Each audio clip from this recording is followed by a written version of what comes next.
Hello students, आज हम नया टॉपिक शुरू करने वाले हैं जो है आदिम अर्थव्यवस्था।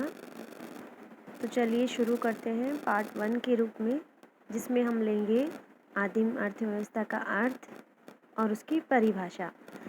तो चलिए आदिम अर्थव्यवस्था को देखने से पहले हम जान लेते हैं कि अर्थव्यवस्था वास्तव में क्या है। तो अर्थव्यवस्था उत्पादन, वितरण एवं खपत की एक सामाजिक व्यवस्था है।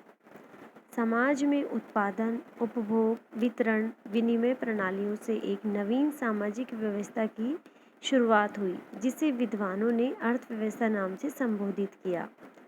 संधि विच्छेद करने पर यह शब्द दो शब्दों से मिलकर बनता है। पहला अर्थ एवं सेकंड है व्यवस्था। अर्थ का तात्पर्य है मुद्रा अर्थात धन, और व्यवस्था का मतलब है एक स्थापित कार्य प्रणाली। अर्थव्यवस्था वह संरचना है जिसके अंतर्गत सभी आर्थिक गतिविधियों का संचालन होता है। समाज की सभी अवस्थाओं में मानव भोजन, वस्त्र, निवास और सुरक्षा की आवश्यकता अनुभव करता रहा है। समाज में आर्थिक क्रियाएं और आवश्यकताएं मूलभूत हैं। मनुष्य अपनी आवश्यकताओं की पूर्ति इच्छानुसार नहीं कर सकता है। समाज के सदस्य के रूप में अपनी आवश्यकताओं की पूर्ति वह परंपराओं, नियमों तथा कार्य प्रणालियों के अनुरूप ही करता है। संस्था का अर्थ मान्य नियम और कार्य पद्धति से है। इस तरह आर्थिक क्रियाओं और आवश्यकताओं से संबंधित परंपरा, नियम प्रणाली और कार्य पद्धति को आर्थिक संस्था की संज्ञा दी गई है। अर्थव्यवस्था सामुदायिक जीवन का एक महत्वपूर्ण अंग है।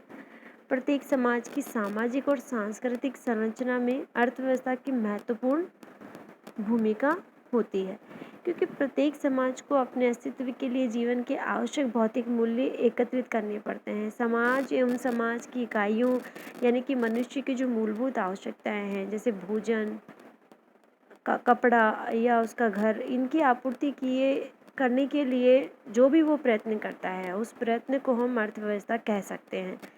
व्यक्ति जो है अपनी आवश्यकताओं की पूर्ति स्वयं के द्वारा या समुदाय या समाज के सहयोग से पूरा करता है। वह उत्पादन भी करता है और उत्पादन का उपभोग भी करता है, यानी कि उत्पादन करने वाला भी मनुष्य है और उस उत्पादन से जो वस्तु या जो भी आउटपुट आ रहा है उसका उपभोग करने वाला भी मनुष्य ही है। तो उत्पादित वस्तु का व्यक्ति द्वारा आपस में आदान प्रदान करने से जो एक विनिमय प्रणाली की जो स्टार्टिंग हुई है, उस विनिमय प्रणाली को ही जो है अर्थव्यवस्था नाम दिया गया है। समाज में उत्पादन, उपभोग, वितरण, विनिमय प्रणालियों से एक नई सामाजिक व्यवस्था बनी है, जिसे विद्वानों ने अर्थव्यवस्था के नाम से संबोधित किया है, जैसा कि अभी अपने पहले बात की। तो इस तरह से मनुष्य अपने जीवन को जीने के लिए, अर्थ की प्राप्ति करने के लिए जिस प्रणाली का यूज़ करता है, जिस प्रणाली का वो प्रयोग करता है, उसी प्रणाली को अर्थव्यवस्था नाम दिया गया है।